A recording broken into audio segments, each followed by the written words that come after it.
Kanë mbetur vetëm edhe pak orë deri në skadimin e afatit për miratimin e kodit të ri zgjedhor, me të cilin Maqedonia e Veriut duhet të përmbush pikën e 10 të agjendës reformuese dhe të sigurojë fondet e parapara nga Bashkimi Evropian. Megjithatë, kryeministri Hristijan Mickoski nuk shpreh optimizëm se ligji do të miratohet në kohë, duke akuzuar opozitën për papërgjegjësi dhe mungesë pjekurie politike. Mickoski tha se koalicioni qeveritar mbetet në qëndrimin se do të pranojë çdo propozim të opozitës me kush që në ligj të përfshihet të votimi diasporës.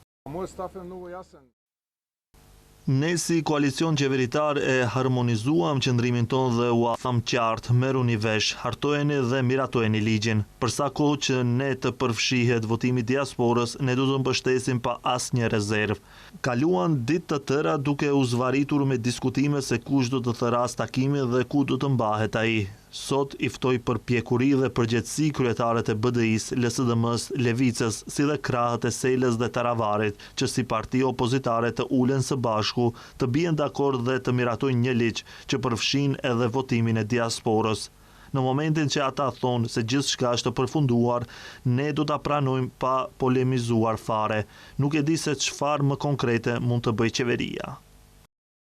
Ndryshe nga kryeministri, nga opozitarja LSDM vlerësojnë se pretendimet e qeverisë se mos miratimi i kodit zgjedhor do ta bllokojë rrugën europiane të vendit janë manipulim i qëllimshëm. Sipas tyre, Bashkimi Evropian nuk kërkon ndryshime në kodin zgjedhor sipas interesave të një partie politike, por zgjedhje të besueshme, të lira dhe transparente, gjyqësor të pavarur dhe luftë efektive kundër korrupsionit.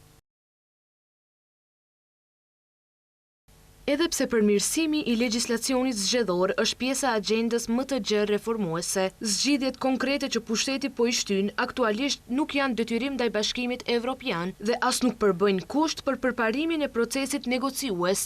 Këto janë propozime të tyre e jo evropiane. Këto janë zgjidhje që hapin hapësirë për manipulime dhe kontroll të procesit zgjedhor, veçanërisht në pjesën e votimit të diasporës.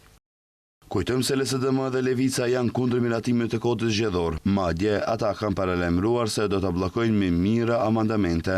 Ndërkohë edhe kryetaria e Partisë Liberale Demokratike, Monika Zajkova, ka dalë kundër. Ajo thotë se propozimi për votim elektronik për diasporën, por jo edhe për qytetarët që jetojnë këtu, është skizofreni politike. Në rast se kodi zgjedhor nuk miratohet deri në orën 12, vendi rrezikon të humbas 4 milion euro nga fondet e Bashkimit Evropian, pasi nuk do të përmbush afatin për pikën e 10 të agjendës reformuese.